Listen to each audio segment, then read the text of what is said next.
Então, o fármaco, ele tem que ser tomado com água, né? E errado quando a gente toma um fármaco e a gente toma ele sem a água, porque a água é importante para ela ajudar que o fármaco desça, né? Que o fármaco vá para o meu esôfago, passa pelo meu esôfago e vá para o meu estômago ou para o meu intestino para ter a sua ação, né? Quando a gente faz de forma errada, quando a gente não toma com água, a gente diminui a eficácia de um fármaco, né? Lembrando que um fármaco ele tem 100% de eficácia, só que tem coisas que alteram essa sua eficácia, tá? Como assim, Bruna, altera a sua eficácia? Por exemplo, o modo que a gente está tomando esse fármaco, né? Se o fármaco ele precisa da água para ele ser tomado e eu tomo ele sem água, eu já estou diminuindo a eficácia do meu fármaco, né? Então eu já estou tomando ele errado. Eu não tomando no horário correto, eu estou diminuindo a eficácia do fármaco. Então, tem vários fatores que diminuem a eficácia de um fármaco. Então, de 100%, ele tem 90%, 95%, 98% de eficácia, ou às vezes até menos, 50%, 30% de eficácia, bem reduzida. Então, tudo isso determina a eficácia que o fármaco vai ter dentro do meu organismo. Então, às vezes a gente vê algumas pessoas falando, por exemplo, do anticoncepcional, né? Ah, mas eu tomava o anticoncepcional e eu engravidei tomando o anticoncepcional.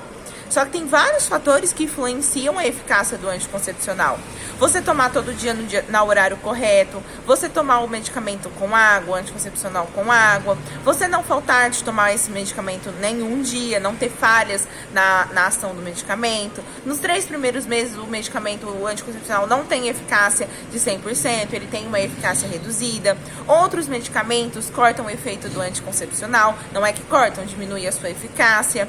Então, tem vários poréns que atrapalham a ação do anticoncepcional. E aí pode gerar uma gravidez, tá? Então, tudo isso a gente fala que afeta a eficácia do fármaco, tá? Então, a gente tem que saber o que aconteceu para realmente a gente falar, ah, eu estava tomando determinado medicamento e eu engravidei, mas estava fazendo tudo corretamente? Ah, não, Bruna, ninguém me avisou. Então, aí já é um erro também de quem está vendendo o fármaco para você.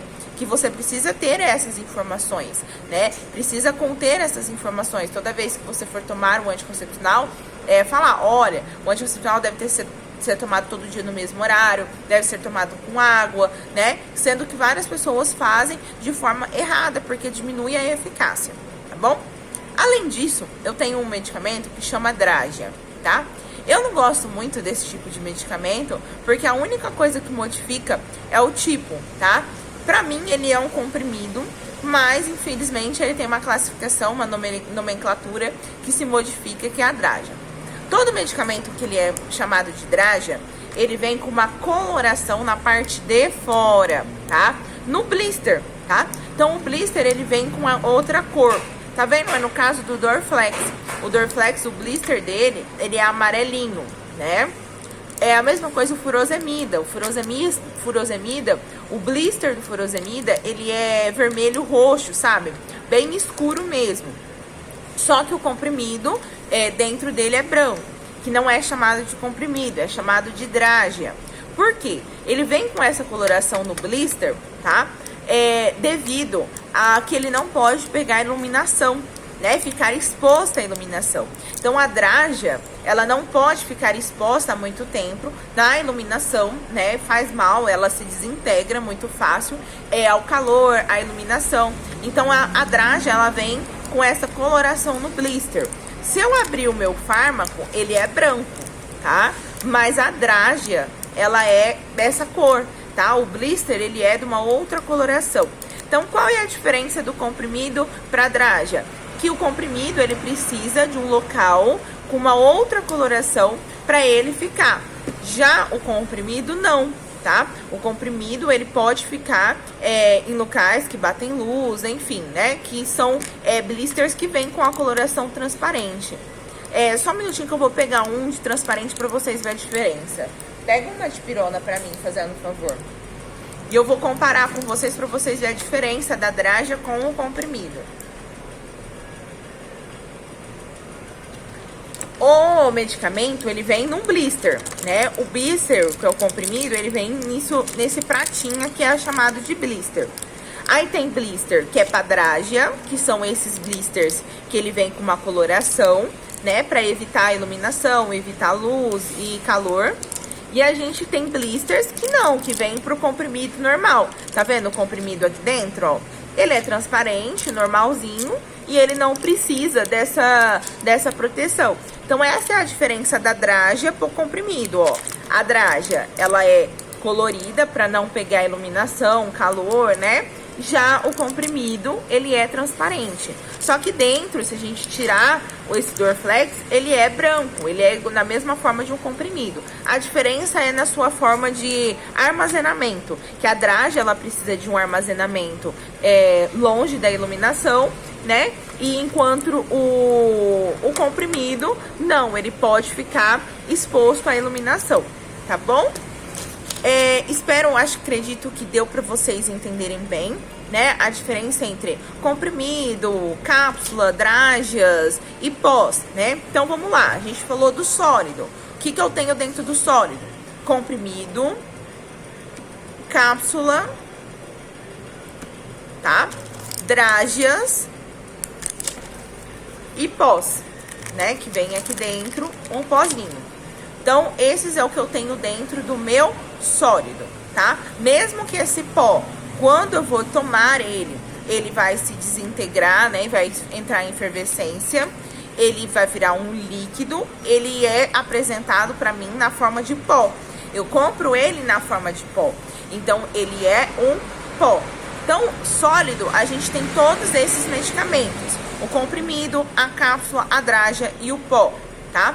Lembrando que para fazer um medicamento na forma sólida, todos os grânulos têm que estarem do mesmo tamanho, tá? Então, por isso, tanto na manipulação quanto na indústria farmacêutica, existe o granulômetro, né? Que ele bate todos esses pós, para esses pós ficarem todos do mesmo tamanho, da mesma forma, tá?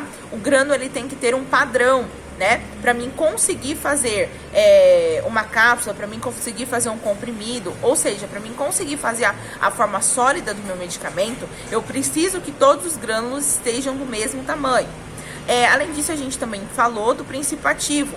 E dentro do medicamento, além do princípio ativo, eu tenho recipientes que vão determinar a minha forma farmacêutica, que a gente chama de veículo, né? Então, o veículo, no caso de um comprimido, né, ou de um pó, pode ser a lactose, pode ser o amido, que é pós, que vão determinar que eles vão ser da forma sólida. Diferente, daqui a pouco a gente vai falar de outras formas farmacêuticas, que são outros veículos que vão determinar a forma farmacêutica deste fármaco.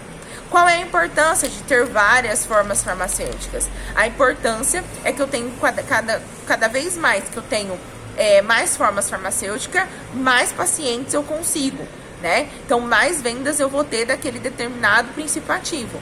Então, por isso que a indústria farmacêutica, ela precisa de fármacos que tenham diversas formas farmacêuticas, para que todos os públicos utilizem dessa forma farmacêutica. Então, desde da criança até o idoso, né, que tenha problemas intestinais, problemas no estômago, utilizam desta forma farmacêutica, para que ela venda mais.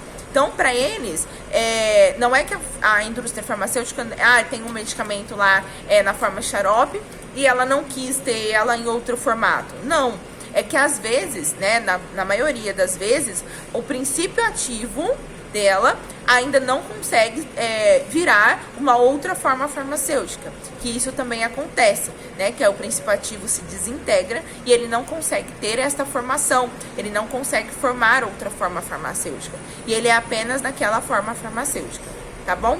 Mas que não é viável para a indústria farmacêutica e também para o paciente, porque se eu tenho todas essas formas farmacêuticas, porque eu tenho pacientes que utilizam de todas essas formas farmacêuticas. Lembrando que a forma sólida, ela deve ser tomada com água, né, igual a gente disse. Ela deve ser tomada de via oral. E, além disso, ela não pode ser mastigada, desde que o comprimido venha escrito, né, que precisa ser mastigado, né? Então, a sua ação deve ser no estômago e no intestino, que depende do seu pH. Se o pH do fármaco for ácido, ele vai ter ação no intestino. Se o pH do meu fármaco for básico, ele vai ter ação no meu estômago. Então, o que determina onde ele vai ter ação, se vai ser no estômago ou no intestino, é o pH do meu fármaco, tá? E tem que ser tomado com água, para ativar a sua ação. Se eu tomo com cerveja, diminui a eficácia. Se eu tomo com Coca-Cola, diminui a eficácia. Se eu tomo com café, diminui a eficácia, né? Eu tenho que tomar com água o meu fármaco para me garantir a 100% de eficácia do meu fármaco, tá bom? Então agora no próximo vídeo a gente vai estar falando de outras formas farmacêuticas. A gente vai falar da forma farmacêutica líquida e da forma farmacêutica semissólida.